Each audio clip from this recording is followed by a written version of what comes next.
ஆண்டவராக இயேசு கிறிஸ்துவின் நாமத்தில் என் அன்பின் வாழ்த்துக்கள். இந்த காலை வேளையிலையும் உங்களை சந்திப்பதில் நான் மகிழ்ச்சி அடைகிறேன்.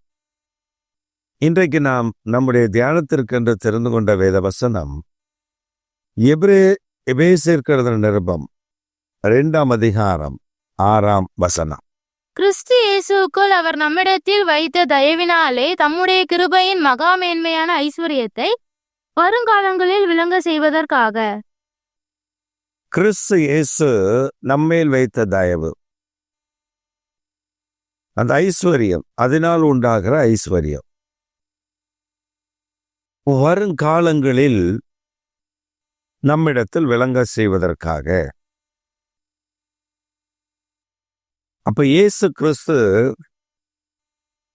நம்மேல் ஒரு தயவை வைத்திருக்கிறார். அந்த தயவு எப்படிப்பட்ட தயவு? அந்த தயவினுடைய மேன்மை என்ன அப்படின்னா, கிறிஸ்து இயேசுவனுடைய ஐஸ்வர்ய சம்பன்னம். அவர் ஐஸ்வர்ய சம்பன்னராய் இருக்கிறத விளங்க செய்வது. நம்முடைய வாழ்க்கையில 2 வாக்குத்தத்தங்களை அவர் நமக்கு கொடுத்திருக்கிறார். அந்த வாக்குத்தத்தங்கள் மாறாதது. என்னது? ஒன்று, நித்திய ஜீவனை உனக்கு அளிப்பேன், முதல் வாக்குத்தத்தம். 2வது வாக்குத்தத்தம், அவரோடு உன்னதங்களில் வாசம் பண்ணுகிற கிருபை. பாடலும் 2 விதமான ஆசீர்வாதங்களை நமக்கு நம்முடைய வாழ்நாள் முடிந்து அல்லது நம்முடைய வாழ்நாளிலேயே நமக்கு இந்த ஆசீர்வாதங்களை வாக்கு பண்ணுகிறார். அதுல மோசேயின் இடத்துல கர்த்தர் சொல்லும்போது தயவை விளங்க பண்ணுகிறவ என்று சொல்லப்பட்டிருக்கிறது. ஆனால் இங்கே சொல்லப்பட்டிருக்கிறது கிறிஸ்து இயேசுவினால் உண்டாகிற தயவு. ஆண்டவர் நமக்கு வைத்திருக்கிற பெரிய தயவு நம்மை மேன்மைப்படுத்தும்படி, உயர்த்தி நிறுத்தும்படி, இயேசு கிறிஸ்துவோடு உன்னதங்களில் அவரோடு வாசம் பண்ணும்படி நமக்கு அந்த கிருபை அளித்திருக்கிறார் என்று பவுல் எபேசியர் நிருபத்தில் சொல்கிறார். நாம் நம்முடைய வாழ்க்கையில எதை சுதந்திரிக்கிறோமோ இல்லையோ, எதை பெற்றுக்கொள்கிறோமோ இல்லையோ, நமக்கு தேவன் வைத்திருக்கிற அந்த உன்னதங்களில் ஆசீர்வாதங்களை சுதந்திரிக்க மறந்துவிடக்கூடாது. நாம் பிரயாசப்படுகிறோம், எத்தனையோ பிரயாசப்படுகிறோம், யாருக்கோ பிரயாசப்படுகிறோம். உண்மையாய் நாம ஜோமனும், ஓடி ஓடி ஜோமனும். ஆனா சில அதை தவறாய் புரிந்து கொண்டு, அதாவது நாம ஜோமன்றது என்ன ஜோமன்றோம்? அன்பினாலே ஒருவரை ஒருவர் கனப்படுத்துங்கள், அன்பினால மாத்திரம் கடன்பட்டவர்களாய் இருங்கள், வேறொன்றில் கடன்பட்டவர்களாய் இருக்காதிருங்கள் அப்படின்னு தான் ஆண்டவர் சொல்றாரு. அப்ப நாம இதற்காக பிரயாசப்பட்டு ஓடும் பொழுது சிலர் அதை அவர்களுக்கு பலமாக மாற்றிக்கொண்டு இயேசு கிறிஸ்துவை மறந்துவிட்டு தாங்கள் ஏதோ பெரிய மனிதர்களைப் போல நிறைய ஊழியக்காரர்களை, விசுவாசிகளை அடிமைத்தனப்படுத்தி வைத்திருக்கிறார்கள். சில ஆண்டுகளுக்கு முன்பு நான் ஒருவரை சந்தித்த பொழுது அந்த மனிதன் இப்படியாக ஒரு காரியத்தை சொன்னான். ஒரு ஊழியக்காரர் அவர் அறிமுகமாகிறார்.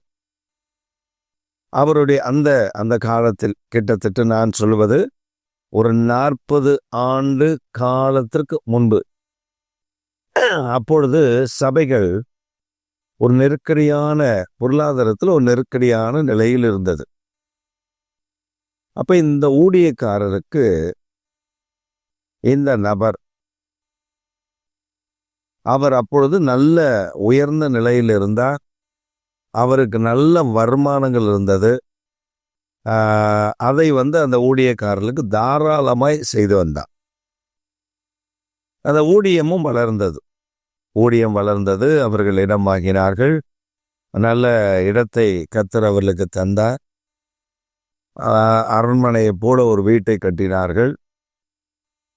இந்த ஊழியக்காரரோ அவர் இருந்த உயர்ந்த நிலை, ஒரு பெரிய கல்லூரியில் தாளராக அவர் இருந்தார். பின்பு அவர் வயது நிமித்தம் அந்த பதவி அவருக்கு முடிவுற்றது. இப்பொழுது அவர் தனக்கென்று ஒன்று வைத்திருக்கவில்லை. உயர்ந்த மனிதர், நல்ல உயர்ந்த நிலையில் உள்ளவர்தான். ஆனால் எல்லாவற்றையும் நிறைய காரியங்களுக்கு செலவு செய்து விட்டார். வர்றதெல்லாம் கொடுத்து விட்டார். இப்ப அவருடைய மனைவி, அவங்க 2 பேர் தான். அவங்களுக்காக ஒரே ஒரு இடத்தில் வீடு, அதுவும் ரொம்ப சாதாரணமான வீடு, 2 பக்கத்துல 2 போர்ஷனை வாடகைக்கு விட்டு அதுதான் அவங்களுக்கு அதுதான் சாப்பாடு. அவரை சந்தித்த பொழுது அவர் சொன்ன ஒரு காரியம், ஆண்டவர் என்னை இதுவரை கைவிடவில்லை, ஆண்டவர் என்னை நன்றாக வைத்து போஷித்து நடத்துகிறார். ஆனால் இந்த மனிதர்கள் தேவனுடைய தயவை தவறாக எண்ணி ஒரு மனிதனை உதவி செய்கிறான் அல்லது அந்த மனிதன் ஜெபிக்கிறான் என்பதற்காக அவனை அடிமைப்படுத்த நினைக்கிற ஒரு கூட்டமாய் இருக்கிறார்கள். அப்ப நாம எதை கவனிக்க வேண்டும்? இயேசு கிறிஸ்துவனுடைய தயவு, அவ்வளவுதான். நம் ஆண்டவர் நமக்கு பண்ணுகிற தயவு, நாம் மற்றவர்களுக்கு அந்த தயவை விளங்க பண்ண வேண்டும். அவர் நமக்கு ஐஸ்வர்ய சம்பன்னராய் இருக்கிறார். இந்த ஐஸ்வர்ய சம்பன்னர் கிறிஸ்து இயேசுக்குள் சகல ஆசீர்வாதங்களை நமக்கு உள்ளடக்கி வைத்திருக்கிறார். இப்ப நாம ஆண்டவர் சொல்லும்போது சொல்ற, நீ வினா உள்ளவனாவும் இருக்கணும், கபடற்றவனாவும் இருக்கணும்.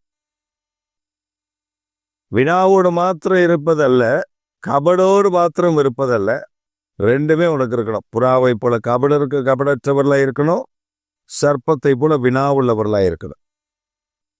நாம் பல நேரங்களில ஒன்று எக்ஸ்ட்ரீமாக கபடான இருதயத்தோடு இருப்போம், அப்படி கபடில்லாம இருப்போம், ஒன்னும் தீமெல்லாம் ஒன்னும் தெரியாது, அப்படி இருந்துருவோம். நம்மளை ஈஸியாக ஏமாத்திட்டு போயிடுவாங்க. சிலரை பார்த்தா அப்படியே சர்ப்பத்தை போல ஜாக்கிரதையாவே இருப்பாங்க. ஆனா அவங்க தேவனுக்கு பிரியமா வாழ முடியாது. ஆண்டவர் சொன்ன 2 வேணும் உனக்கு, 2 குணாதிசயங்கள் உனக்கு இருந்தாதான் கிறிஸ்து இயேசுவில் உள்ள ஐஸ்வர்யத்தை நீ பெற்றுக்கொள்ள முடியும். அந்த ஐஸ்வர்யத்தினுடைய பலனை நீ அனுபவிக்க முடியும். அப்ப நமக்கு இந்த கால வேளையில் ஆண்டவர் ஒரு காரியத்தை சொல்ல விரும்புகிறார்.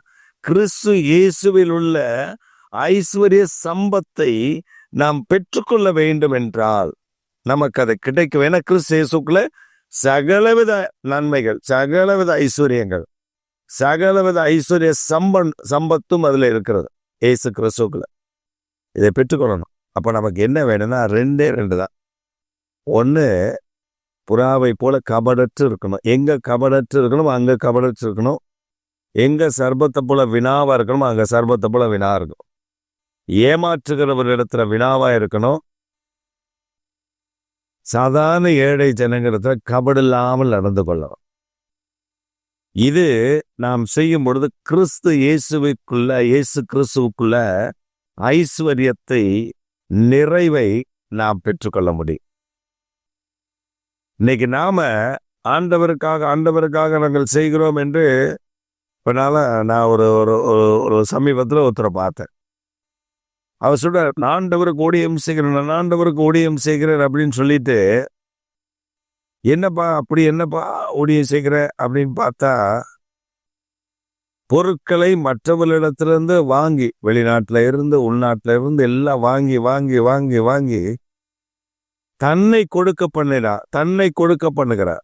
ஆனா அவர் ஒரு ஊழியமும் செய்யல, வியாபாரம் தான் செய்யற, ஒரு ஊழியமும் செய்யல.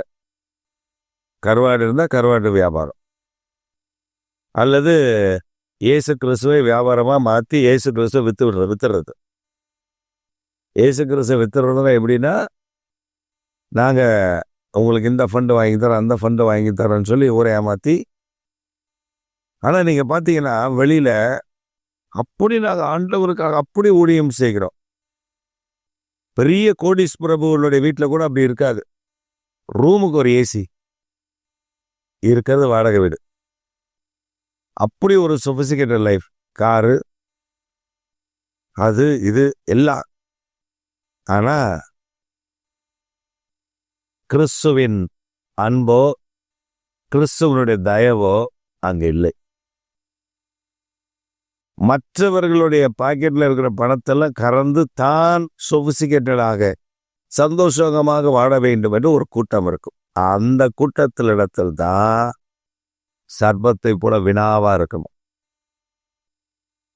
நம்ம ரொம்ப ஜாக்கிரதையா இருக்கணும். பரிசுத்த ஆவியானவர் இந்த கிருபையை நமக்கு இந்த காலவேளையில் தருவாராக. அப்படி இருக்கும் பொழுதுதான் கிறிஸ்து இயேசுவில் உள்ள தயவினாலே நமக்கு கிடைக்கிற ஐஸ்வர்யத்தினுடைய நிறைவை நாம் பெற்றுக்கொள்ள முடியும். இல்லைன்னா அந்த ஐஸ்வர்யத்தை இழந்து போயிடுவோம். அப்புறம் நம்ம யோசிப்போம், ஐயோ நான் ஆண்டவருக்காக ஆண்டவர் பேரை சொன்னாங்களே, அவன் ஏமாத்துறான்னு உனக்கு தெரியுதுல்ல, நீ எச்சரிக்கையா இருந்திருக்கணும்ல.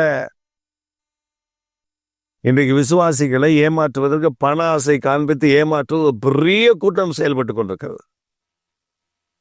பொருளாசை காண்பித்து எச்சரிக்கையா இருக்க வேண்டிய காலம் அது. நாம் எச்சரிக்கையா இல்லைன்னா சிக்கிடுவோம். ஆனா எச்சரிக்கையா இருந்தானா ஜெயம் பெறுவோம், வெற்றி பெறுவோம், அற்புதத்தை காண்போம். அதனால இயேசு கிறிஸ்துவுக்குள்ள அந்த ஆசீர்வாதங்களை இந்த காலை வேளையில் கர்த்தர் உங்களுக்கு கொடுக்க விரும்புகிறார். அதை பெற்றுக்கொண்டு புறாவை போல கபடற்று சர்பத்தை போல வினாவோடு கூட இருந்து அவர் உன்னதங்களில் நமக்கு கொடுக்கிற ஆசீர்வாதங்களை, உன்னதங்களில் அவரோடு கூட அமரக்கூடிய நன்மைகளை பெற்றுக்கொள்ளுவோமாக என்று சொல்லி இந்த காலவெளியில் கர்த்தர் தமக்கு அந்த கிருபையை தந்த வழி நடத்துவாராக. ஆமென்.